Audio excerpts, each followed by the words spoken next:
Hello everyone, it's Melanie here with Vintage Hill Studio. Today I have a fun Halloween card for you. Here's what it looks like. I can't wait to show you how I made this. I've had this forest oval frame die from Memory Box for a long time. These are a few dies from Michaels, how they put out their seasonal stuff. Anyway, back to this forest oval frame. I have never used this, but I have always loved this die, and I just waiting for something to come to me, some idea of how to use this die. And today is the day, folks. You know I love Halloween. It is so much fun. Okay, that's it. It's basically an oval with a few little trees and limbs. And here are those adorable little Halloween dies from Michaels. Now, usually at the end of the season, these things are 50% to 75% off, so that's a good time to pick up these little dies. I've got a witch, a couple of bats, and a little bitty spider. Aren't they adorable? So those are all my die cuts for this week's card. Now I'm just kind of taking a visual here. I think this will fit on a 4 1/4 by 5 1/2 inch card base. So I'm just measuring that up very quickly. I wasn't sure what I was going to do with this once I cut it out because, again, I've never used this die before. So I thought, okay, I'm going to go back to that little rectangle I cut this out of. And of course, I wasn't thinking ahead because I could have done the rectangle at 4 1/4 by 5 1/2. But I didn't know that at the time. So now I'm going to cut this down to 4 1/4 by 5 1/2. And then we will be ready to move on with our card making. So again, if you're going to use this, you might want to start with a 4 1/4 by 5 1/2 inch panel, and this will make your life so much easier. So now I know.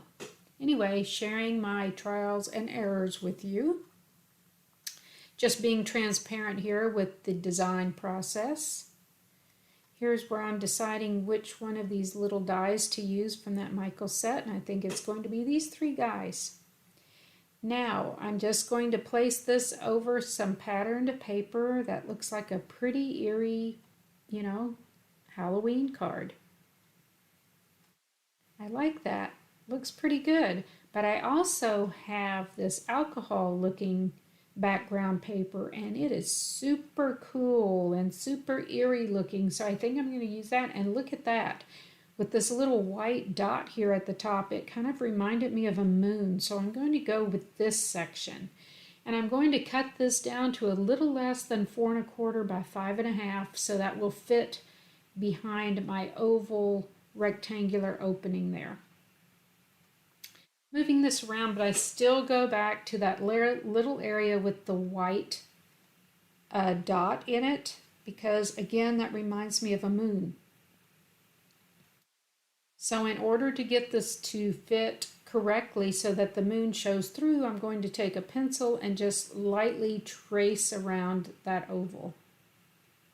Just very quickly trace around that so that when I place the rectangle with the oval opening on there, I know where it needs to go, what I need to trim off to get that to fit behind my rectangle, just like this.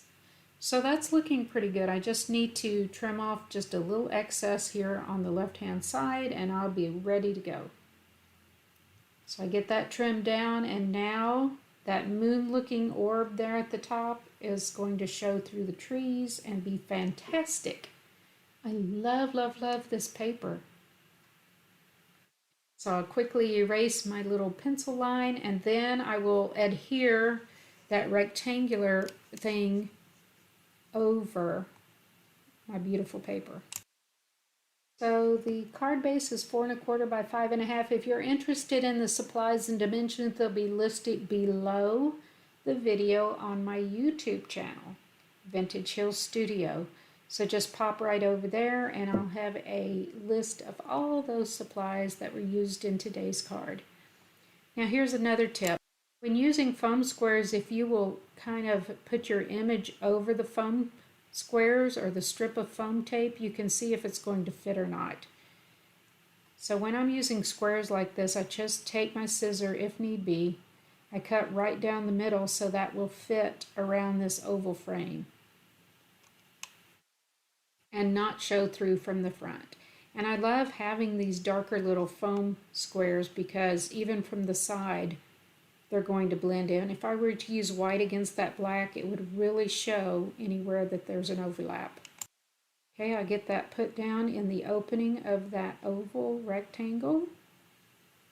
This is so much fun, y'all. I just love everything about it. So, when I was a young girl and we went trick-or-treating, our parents let us go all throughout the neighborhood.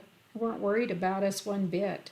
And we had those plastic masks with the little elastic band that would go around the back of your head, and you had two little holes to breathe through with your nose and two for your eyes. And if you had a small face, you were usually looking just through one eye opening. But anyway, we were all excited about it and had a great time trick-or-treating at all the neighbors. It was a lot of fun. Wasn't dangerous at all.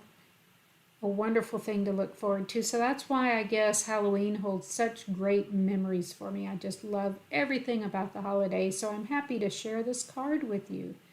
There's my embossed flap on my envelope and a little stamping on the front, and that finishes my card for this week. I hope you enjoyed watching this as much as I enjoyed making it. I'd love to hear from you. If you want to leave me a comment, give me a thumbs up, subscribe if you're not a subscriber, and I'll see you again next week. Happy crafting, everyone!